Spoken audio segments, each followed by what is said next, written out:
pengen buka di musim lebaran, gimana saya menentukan market size dan market share yang ada pada waktu lebaran, Pak? Cara paling gampang adalah, ini tips ya teman-teman, bisik-bisik aja nggak usah dikasih tahu yang lain ya.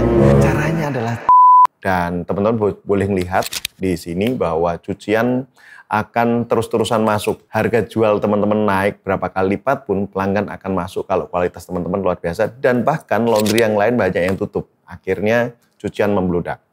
Itu cucian sempat menggunung, wah nggak karuan dan sebagainya. Bahkan sempat satu hari nerima sampai 1 ton. 1 ton membludak nggak karuan.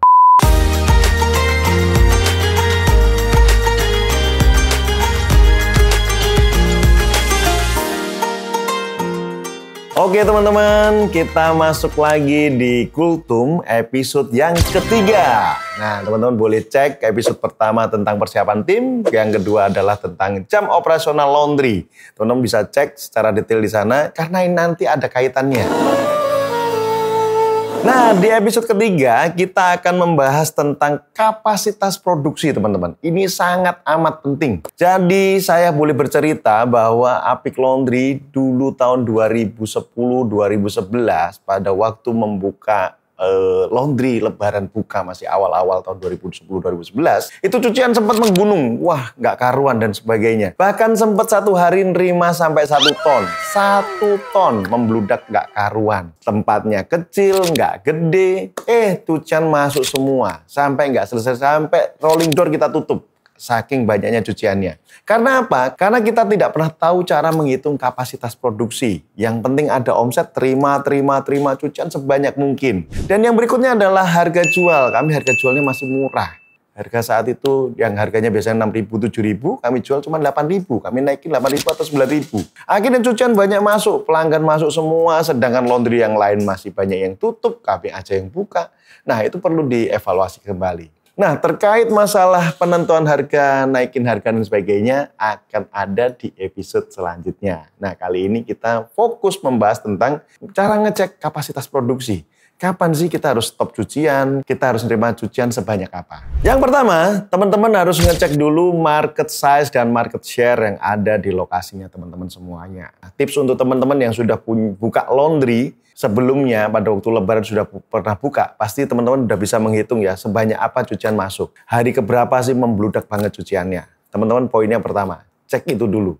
Cara yang paling gampang bagi teman-teman yang baru buka dan pengen buka di musim lebaran, gimana saya menentukan market size dan market share yang ada pada waktu lebaran, Pak? Cara paling gampang adalah, ini tips ya teman-teman, bisik-bisik aja nggak usah dikasih tahu yang lain ya. Caranya adalah cek sekitar kita radius 2-3 km. Ada berapa usaha laundry yang buka pada waktu lebaran itu. Pas puasa, pas Ramadan pun juga dicek juga.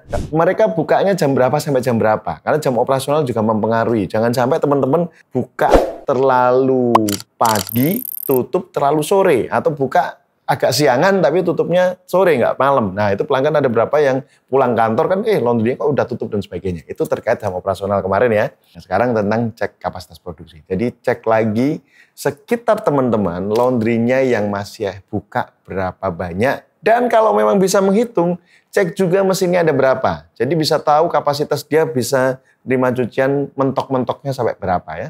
Cek kondisi mesin dan perlengkapan laundry Bapak Ibu semuanya. Nah ini penting banget. Kenapa seperti itu? Pada waktu nggak lebaran aja, mesin dan perlengkapan itu sangat penting. Apalagi pas lebaran. Itu cucian bisa membludak luar biasa. Dan teman-teman boleh lihat di sini bahwa cucian akan terus-terusan masuk. Harga jual teman-teman naik berapa kali lipat pun pelanggan akan masuk kalau kualitas teman-teman luar biasa. Dan bahkan laundry yang lain banyak yang tutup. Akhirnya cucian membludak. Nah, pada waktu lebaran, musim lebaran, itu yang poin yang penting berikutnya adalah banyak teknisi yang libur, teman-teman. Kalau teman-teman nggak ngecek mesinnya, tiba-tiba rusak pas dipakai, tiba-tiba ngadat. Nah, ini masalah banget. Pengennya panen, malah pusing karena cuciannya nggak beres. Ini happy problem juga. Cucian banyak banget, tapi nggak bisa dikerjakan. Nah, berarti cek kondisi mesin yang ada sekarang, berarti maintenance mesin dari sekarang. Silahkan kalau teman-teman mau bertanya atau mau request untuk maintenance mesin, kami dari Apik Group sudah ada timnya. Silahkan kontak di bawah ini untuk maintenance mesin.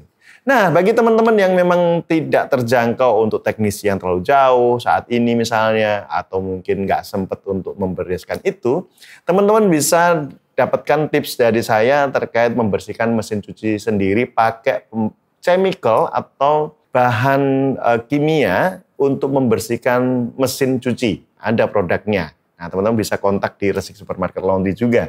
Poin yang ketiga adalah cek kesiapan tim, teman-teman. Jadi menentukan kapasitas produksi itu bukan hanya dari mesinnya ada berapa. Saya perlu ngingatin lagi bahwa teman-teman untuk mendatangkan omset, untuk mengerjakan cucian, ada yang bisa dikerjakan oleh mesin, ada yang dilakukan oleh manusia. Contoh, pekerjaan-pekerjaan yang tidak bisa dilakukan oleh mesin apa?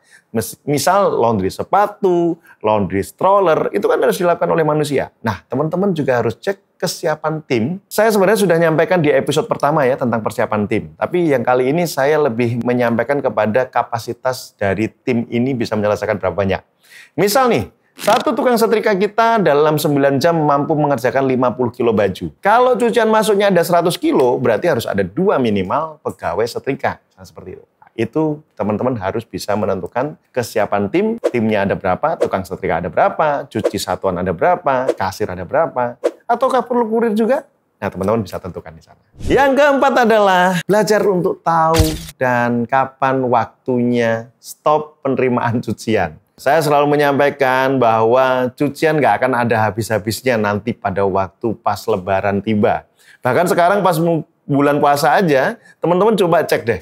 Cucian masuk terus kan, luar biasa ya. Karena banyak beberapa pelanggan kami atau konsumen kita sudah mulai fokus untuk beribadah, teman-teman. Ibadah yang benar-benar karena dia ngantor, sibuk dan sebagainya. Yang ibadahnya ada yang tidur aja juga ada. Makanya udah laundry aja untuk urusan cucian baju misalnya, seperti itu. Balik lagi kalau ada waktu pas Lebaran, teman-teman. Pas membludak cucian dan sebagainya, teman-teman berarti harus menghitung kapasitas produksi tadi. Mesin saya sehari mampu berapa banyak cucian yang bisa kita terima. Terus setelah itu, pegawai saya yang harusnya 10 orang, seperti persiapan tim yang episode pertama ya, harusnya 10 orang, ternyata pegawainya masuk cuma 4. Mampu nggak kalau ada cucian 200 kilo baju? Kalau ada 50 pieces satuan gimana? Mampu nggak? Nah, itu teman-teman harus hitung. Makanya kenapa jangan rakus. Tentukan angka cukupnya. Kalau sehari kita akan terima cucian cukup untuk 50 kilo atau 100 kilo, ya cukup 100 kilo. Kalau lebih dari itu akan overload. Kalau overload, apakah nambah timnya, apakah nambah mesinnya, atau nambah jam operasionalnya, atau naikin harganya. Yang kelima adalah simulasikan tentang workload kerjaan yang ada di laundry kita. Pada waktu jam operasional normal, tim lengkap, itu berapa banyak cucian yang kita terima. Pada waktu nanti akan ada tim yang berkurang, tidak lengkap seperti ini, bagaimana, apa yang harus kita lakukan. Ya, kita sebagai owner, kalau memang teman-teman punya manajer, punya supervisor, atau bahkan punya tim leader misalnya, diajak diskusi. Bagaimana mensolusikan cucian yang sebanyak ini biar terselesaikan. Apakah memang kita tahan cuciannya untuk nggak masuk lagi? Seperti yang poin keempat tadi. Jadi kita harus atur sebanyak apa cucian yang akan antri. Kalau memang teman-teman punya aplikasi kan enak ya. Enaknya punya aplikasi adalah teman-teman bisa melihat jam berapa sampai jam berapa cucian udah cukup nih. Kami nggak terima lagi. Dan teman-teman harus bisa memutuskan kepada pelanggan, mohon maaf, kami sudah overload, kami tidak bisa selesai 1 hari ini. Silahkan datang besok, atau ini nggak bisa selesai 1 hari, ini selesainya 2 hari. Apakah berkenan? Misalnya seperti itu. Jadi untuk mengukur kinerja tim, kapasitas produksi, termasuk workload yang ada di kita, teman-teman juga harus bisa menghitung semuanya satu persatu. Oh, ternyata kita memang harus waktunya nambah tim lagi nih. Mau nggak yang masuk kerja lagi? Apakah lembur atau inval atau seperti itu? Nah, teman-teman bisa solusikan hal-hal seperti ini dengan 5 tips tadi. Bagaimana ngecek kapasitas produksi agar teman-teman jangan sampai cucian banyak tapi nggak terselesaikan dengan baik, bahkan mungkin kualitasnya nggak baik. Yang artinya apa? Artinya laundry Bapak Ibu akan bermasalah, brandingnya jelek. Kenapa? Karena nggak selesai tepat waktu. Ingat ya teman-teman bahwa bisnis laundry adalah bisnis jasa. Jadi berikan jasa layanan yang terbaik, termasuk ketepatan waktu dan ketepatan jumlah. Oke teman-teman, semoga sharing dan tips ini bermanfaat dan silahkan komen jika ada pertanyaan dan sampai jumpa di episode Kultum berikutnya. Selamat menjalankan ibadah puasa. Apikul Media undur diri, terima kasih.